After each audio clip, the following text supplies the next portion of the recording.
On to some more developments coming in regarding the West Asia war. Big developments coming in from Iran. According to Fars News, Khandab heavy water research reactor has been targeted in an air attack.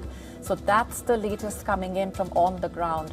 According to the reports, there are no casualties and no danger threatening the residents in the area. Remember, this is the second strike on a nuclear facility in Iran. Earlier, Isfahan came under attack. So according to official quotes by the news agency, the strikes on the heavy water complex did not cause any casualties. The Khandab heavy water research reactor is located near Arak. It's a key Iranian nuclear site designed to use natural uranium. Originally built to start in 2014, the plant was disabled in the year 2015 via concrete filling per the nuclear deal, but it was hit by Israel in June 2025 as well. According to Israel and the West, the heavy water reactor, as originally designed, would have been able to easily produce plutonium that could eventually have been used in a nuclear weapon, though Iran denies seeking such weapons. So that's the latest coming in. Now, heavy water reactors also, remember, use heavy water, also known as, in fact, it's also used as a moderator, a material that slows down fast-moving neutrons released during the nuclear fission process that generates heat in the reactor. That's the latest coming in as the war escalates. Let's also get to the latest in terms of the attacks that have been taking place. In the latest, the attack in Iran taking place, according to Fars News Agency, at that heavy water reactor that we just told you about, the Khandab heavy water research reactor. It has been attacked, as per the news agency, in an air attack. No casualties right now and no danger threatening the residents in the area.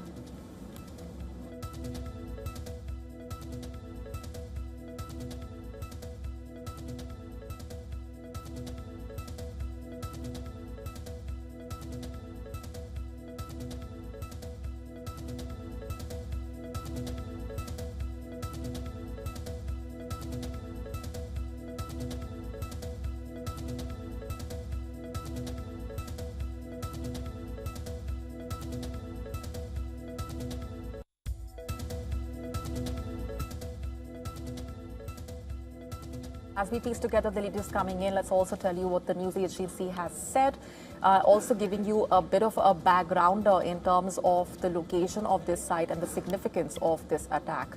So that's the latest coming in. According to the news agency, official quotes, the strikes on that heavy water complex did not cause any casualties. In fact, this is located near Arak and is a key Iranian nuclear site designed to use natural uranium. This, in fact, is the second attack that is taking place on a nuclear facility in Iran.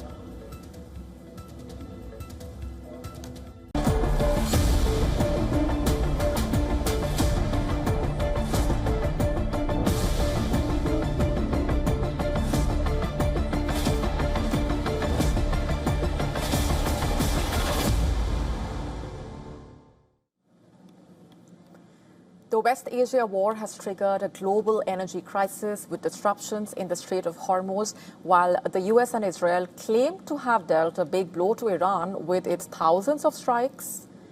The country's revenue from oil exports has increased manifold, while countries like Iraq and Kuwait have been forced to cut oil production. Iran is benefiting from being the only major exporter to use the Strait of Hormuz. As per maritime intelligence firm, Iran exported an average of 1.6 million barrels of oil daily from the 1st of March to the 23rd, which is close to pre-war levels. With rising global oil prices and discount on Iranian oil narrowing to $2.1 per barrel, the Masoud Pezeshkian-led government is reaping a windfall. And how?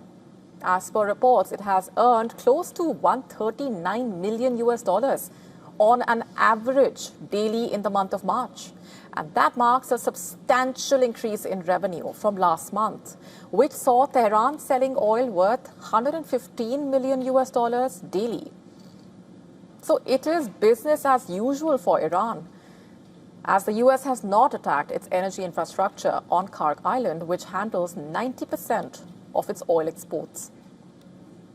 According to Lloyd's List intelligence firm, only about 150 vessels, including tankers and container ships, have transited through the Strait of Hormuz since the 1st of March. As opposed to this, nearly 141 vessels used this strategic waterway on a daily basis before the US and Israel commenced that war. And this, of course, has disrupted global trade, energy, supply chains. Earlier this week itself, the Iranian foreign minister revealed that only 5 countries, India, China, Russia, Iraq, and Pakistan, are being allowed to pass through the Strait of Hormuz. Reports also suggesting that the IRGC is intensifying its control over this waterway by imposing a toll on at least 2 vessels till now. Vessels are being reportedly compelled to submit their details to IRGC intermediaries and can access Hormuz only after geopolitical vetting. Iran's parliament also likely to pass a bill to formalize fees for some ships in the Strait of Hormuz, reportedly. While Trump claimed that Iran let 10 vessels of oil pass through Hormuz recently, IRGC has reiterated that this waterway remains closed for the US, Israel, and their allies. It claimed to have turned back 3 ships trying to transit through the Strait of Hormuz, adding that this route was shut for vessels traveling to and from ports linked to the US and its allies.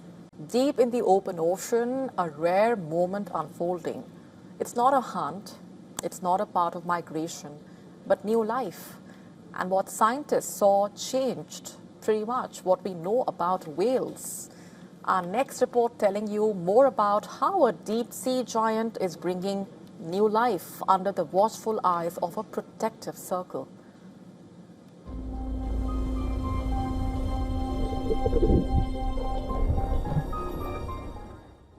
The ocean often hides its most important moments.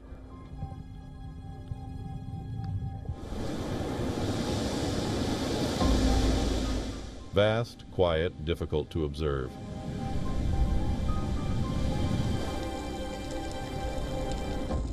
Even the largest creatures on Earth can disappear from view when it matters most.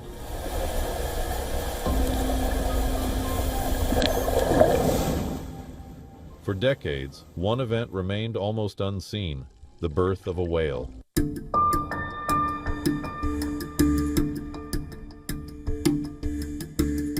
Now, for the first time, scientists have filmed a live birth within a pod of sperm whale. But what stood out was not just the calf, it was the group. As the mother went into labor, she was not alone. Several other whales stayed close. They moved around her in a coordinated pattern, forming a protective circle.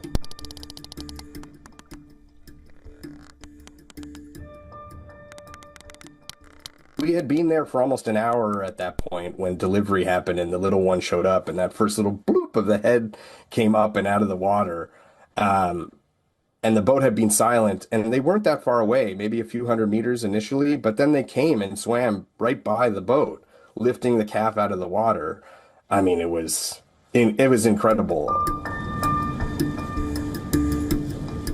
This behavior is being described as cooperative care, a level of social coordination rarely documented so clearly in marine mammals.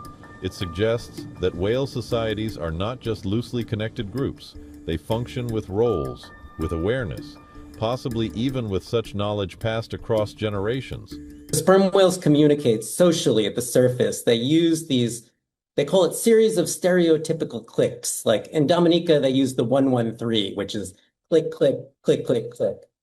And in recent years, the SETI team has elucidated a sperm whale phonetic alphabet that shows how they're using these codas in very musical ways of tempo, rhythm, and rubato to kind of form their phonetic alphabet, their sperm whale phonetic alphabet.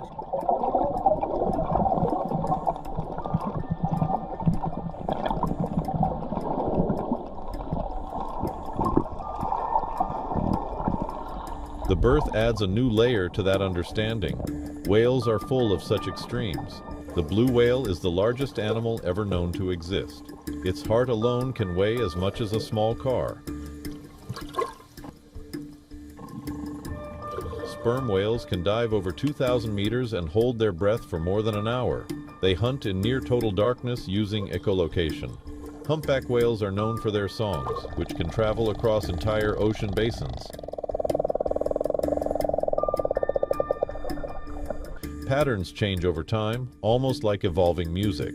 But this moment is different. It shows care, coordination, a shared responsibility at the very start of life. In the vastness of the ocean, survival is not always solitary. Sometimes it is collective.